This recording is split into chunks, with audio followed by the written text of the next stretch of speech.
are looking for fantasy league winning running backs. When you look at league winning players, which I'm going to classify for the sake of this video as having a league win rate above 17%, going back to 2019. In 2019, you had players like Christian McCaffrey, Austin Ekeler, Darren Waller, Lamar Jackson. In 2020, Alvin Kamara, James Robinson, Stephon Diggs. 2021, you've got Cooper Kupp, Jonathan Taylor, Austin Ekeler. In 2022, guys like Josh Jacobs, Tony Pollard, Patrick Mahomes, TJ Hawkinson, and Travis Kelce. But you'll notice, since 2020, the number of players with a league win percentage above 17 has decreased, which means that as a fantasy community and as technology has advanced, we've gotten better at things like linear regression, fantasy predictions are actually becoming more accurate. So it's becoming harder and harder to find these league-winning players. So we're going to look into the running back position specifically today, and we're going to try to find the best candidates. We've really narrowed it down. We've got some good options here for the league-winning running backs in 2023. Do us a huge favor before we do. If you play fantasy football, you can really help us out by doing two things: liking the video and subscribing.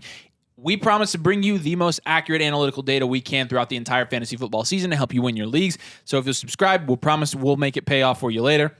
And if you like the video, it really helps us out. All of our exclusive content can be found at flockfantasy.com/domain. I almost forgot it, but I didn't. Yeah. Flockfantasy.com/domain. Use code domain. You get 30% off all of our rankings, articles, Discord, etc. And if you do the annual Mother Flocker cheer, you get one of these. Team Blueprint. It's going to tell you a good plan this season for your fantasy team, any moves that you should be making, what kind of team that you have, and what your predictive outcome could be like this year. So like I said, flockfantasy.com/domain. And looking back into league winning players, last year, when you look at last year, you'll notice something. 2022 league winners above. There are no wide receivers on this list. No league winning wide receivers, which is really, really interesting. And part of the reason is because over the last couple of years, we have really adjusted way too far for wide receivers in fantasy football. We just have. Yeah. It's in the data. We can see now that, looking back even as far as 2019, 2020, there are wide receivers. Even in 2021, Jamar Chase and Cooper Kupp were league winners. Wide receivers is a whole different story. When we're looking at running backs today, running back league winners are really a mixed bag of guys that are either going in three ranges. For the sake of this video, we've got a data set. We're going to split it up into three ranges. We've got guys that are going in the top 12 picks, which is a fair amount of these guys. You have guys that are going in picks like 30 to 80, which are usually like dart throws, but last year those were the running back league winners. And then you've got a couple guys past pick like 200, which are just going to be the complete dart throws. We are going to narrow in on some of the more predictive running backs, like the single-digit ADP guys.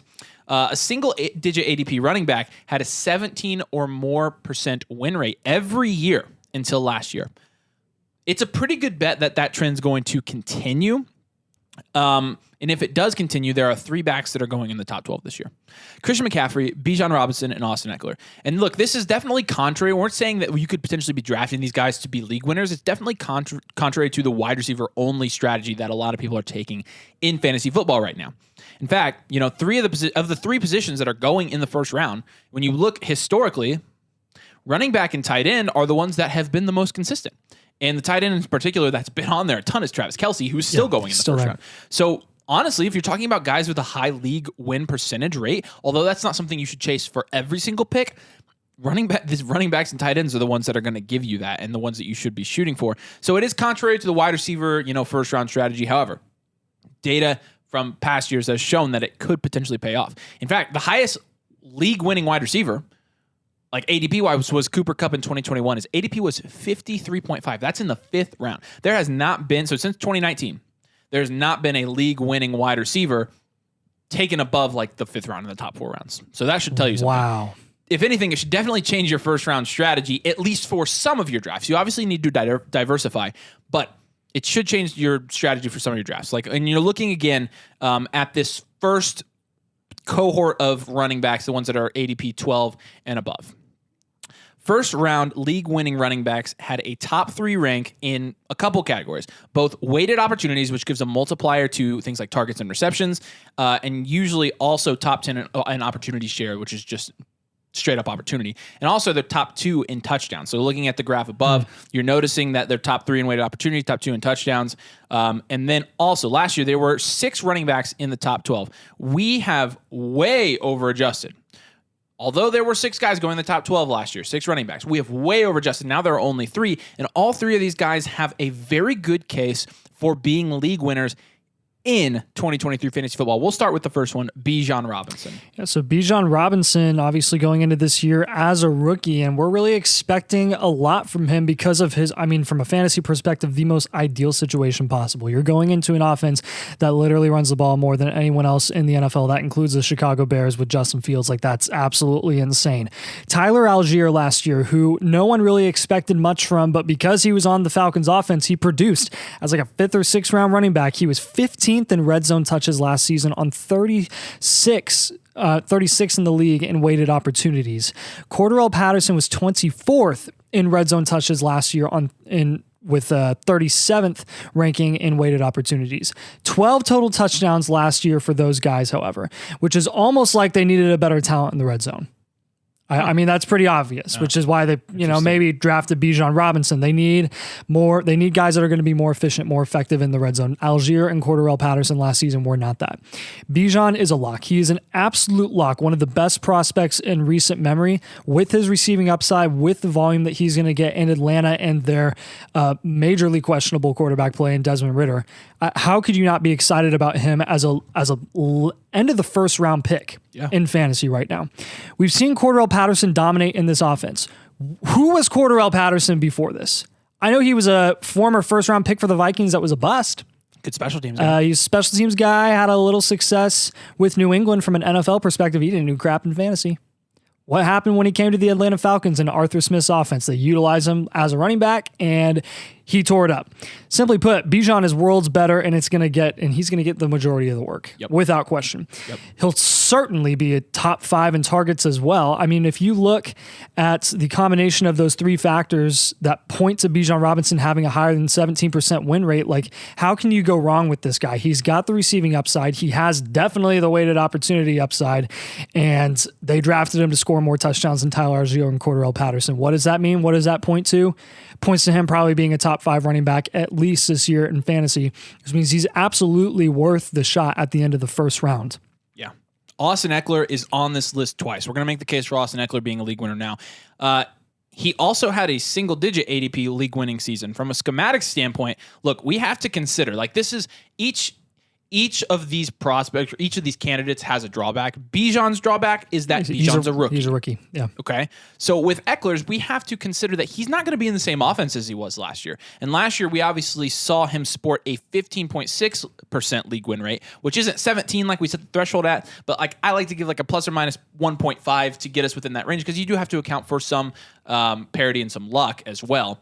And also, kind of where he was drafted just depends there. But if Justin Herbert really is who we think he's going to be this year, which we have high expectations for him, some of the Chargers' weapons are going to have to take a step back. And so the argument you could make for Austin Ekeler is that he would be one of those guys that takes a step back. Ekeler last year, though, was literally first in weighted opportunities, targets, and touchdowns. The 3 factors that I've been looking at to try to identify these league-winning running backs, Ekeler hit the trifecta last year. And like I said, almost a 16% league win rate, which isn't higher than 17, but it does fall into that threshold. His ADP was 5.5, and he still did that. You're looking at league-winning guys, and you a lot of times expecting these guys to have lower ADPs. 5 point. He's being drafted as the 5th overall player, and he still had that good of a win rate. So there's not a ton to be said about making a case.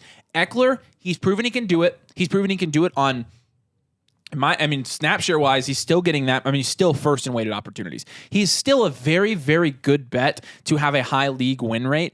And in the first round, if you're betting on Ekeler and betting on him to do the same thing last year, I can't exactly convince you that it's a bad bet. But the next guy on this list is Christian McCaffrey. Yeah, so Christian McCaffrey here. Look, we've known this story for so long. Christian McCaffrey, obviously his greatest of all time 2019 season where he had dang near 30 points per game. Absolutely unreal. Now he's going where I think he belongs, which is pretty much consensus 3rd overall behind Jamar Chase. We've made an argument in previous videos before that he should be going ahead of Jamar Chase in ADP. But look, second, and 3rd in all the same categories that we've been talking about here last season, had a 15.3% win rate. And simply put, he just gave you a really high chance of winning your leagues last season. You can't deny that. So it's why he's going in the first round right now. It's why he's deserving to still be going there this season. He remains in the Kyle Shanahan offense, which from a fantasy football perspective, Shanahan has some of the most fantasy-friendly assets that you could really ask for going into this year. The biggest question is going to be who the QB is. But the answer doesn't really matter for Christian McCaffrey because, I mean, look what he did with Carolina where what quarterback did they have when he was in his prime? And he's still in his prime. He hasn't really slowed down.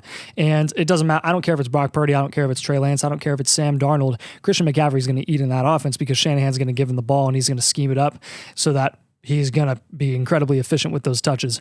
Christian McCaffrey has a chance to put together another completely dominant season. You cannot deny it, especially given the fact that he's only played half the season with the 49ers last year, which was the better half of his season. Yes. Yeah. So you extrapolate that, you apply that to the entire season this year. He could very potentially outproduce what he did last season, and he had a 15.3% win rate last year. So the second range of this research is going to be the range in ADP from like 30 to 90. We got a 30, a 50, an 80, and a 90. So it's pretty widespread. But this range has only produced 4 league-winning backs, but 2 of them came last year with Josh Jacobs and Tony Pollard. This range relaxes the thresholds that we put on the running backs last time. These guys usually find themselves in the top 10 in weighted opportunities, top 10 in touchdowns, and top 15 in targets. So there are the outlier is. Continue. Yeah, I know who the outlier is there. Yeah. Everybody is clearly seeing who the outlier is. It's almost like we're picking up on that. There are a lot of good candidates. Because of the running back market, there's a lot of good candidates in this range this year that could have league-winning win rates above 17%. The first one, Josh Jacobs. ADP 31.4. Like, what? Did we not learn last year? I mean, there's literally the graph that says he went at 53 last year, won you leagues, and we're drafting him as the 31st overall. Don't say he's going to sit. I don't understand. Don't say he's going to sit. I'm not afraid to rank him extremely high in my fantasy rankings. Yeah. He's probably the best candidate in this range, and is at a discount because of his contract situation. If he plays, McDaniels has pretty much showed us how he's going to be used. If he plays, he's in the same offense.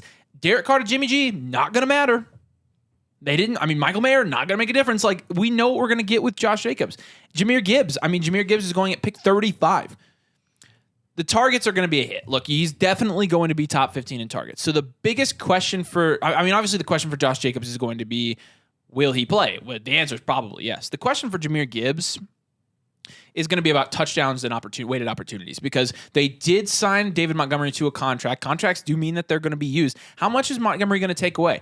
He can still be a viable fantasy option and still be a very good value where he's at without being a league winner. I do think he's a little bit less likely than some of the other guys on this list to have that league winning rate when you're talking about these 3 factors because, again, with the weighted opportunities and the touchdowns, I think David Montgomery does have at least a chance to take some of that from Jahmyr Gibbs. But that said, when you're looking at the guys in these ranges, their target rank 11, 11, 16, and 2nd. I mean, Austin Ekeler was 9th and 8th in weighted opportunities and total touchdowns, but was 2nd in targets and still made his way to have a 21% league win rate. This is something, Jahmyr Gibbs, if Jahmyr Gibbs is 1st or 2nd in targets, it might not even matter what the other 2 factors are. He could make his way onto this list as a league winner. So, yeah, absolutely. The next 2 guys, are also very good options. So. Yeah, Naji Harris currently is ADP at 39.5, top 10 in opportunities and touchdowns and 18th in targets last season. Yes, his efficiency went down. Yes, he was very disappointing compared to what he did his rookie season, but there are a lot of factors that went into that last season, not to mention, they were going in with a rookie quarterback in Kenny Pickett, and they did not have a very good run game from an offensive line perspective. And he was hurt. Yeah. Look, surely he's going to be taking a step up this season. Really, where did they upgrade offensively? They upgraded at the offensive line, and they got Darnell Washington for a reason. They did not draft Darnell Washington to usurp Pat Freiermuth in the passing game. They drafted Darnell Washington to bolster that run game. Yep. That is a huge, huge deal and really speaks volumes to how they're going to utilize Naji Harris this year. Stop with the Jalen Warren crap. Stop. I'm tired of it. Joe Mixon going at 43.1. What's our deal with Joe Mixon? In fantasy, we should have been more excited about him restructuring his deal with the Bengals this season. The reason he was being shorted to begin with is because we didn't know if he was going to be playing for the Bengals this season. We thought he might get cut, and then his whole situation was in limbo, and it may not have been good as if he had stayed in Cincinnati. Well, guess what? That if is now for sure, because he's coming back to the Cincinnati Bengals, where the offense has not changed a bit, except for the fact that Samaje Perine is gone, which means he's debatably in a better position. To score more points. Yep. Yeah, slight tick in ADP. Slight tick up in ADP. It should have been way bigger. Pretty much hit all the thresholds last year, but was drafted at ADP 13. Now he's 43.1. You're looking at Joe Mixon potentially being, top of the line, top 5 league winners this season. I think so. Because of his ADP. You get the negative publicity discount, same offense, different price. You cannot lose with the Joe Mixon pick here. And Aaron Jones at pick 52. Look, for Aaron Jones, his big question is going to be he would need to increase his touchdowns from last year to really up his league win rate. But his ADP this year at 51.9, there's a lot less risk attached with Aaron Jones. He's absolutely worth a shot. I probably like Josh Jacobs, Joe Mixon, even maybe Naji Harris above him in terms of who I think might be the league winner this year, but he's absolutely a candidate. And then you're looking at James Conner at ADP 80.2. He literally played in 13 games last year and was still in the top 16 of all 3 of these benchmarks. That's unreal. Like, he isn't, he might have the best chance given his chances of having a high league win rate are going to go up because he's being drafted at pick 80. He is an absolute must draft. He is being severely undervalued. There's no way around it. He has the entire backfield to himself. He has continued to produce. He's hitting all 3 of the thresholds that we were looking at for running backs to hit to beat league winners.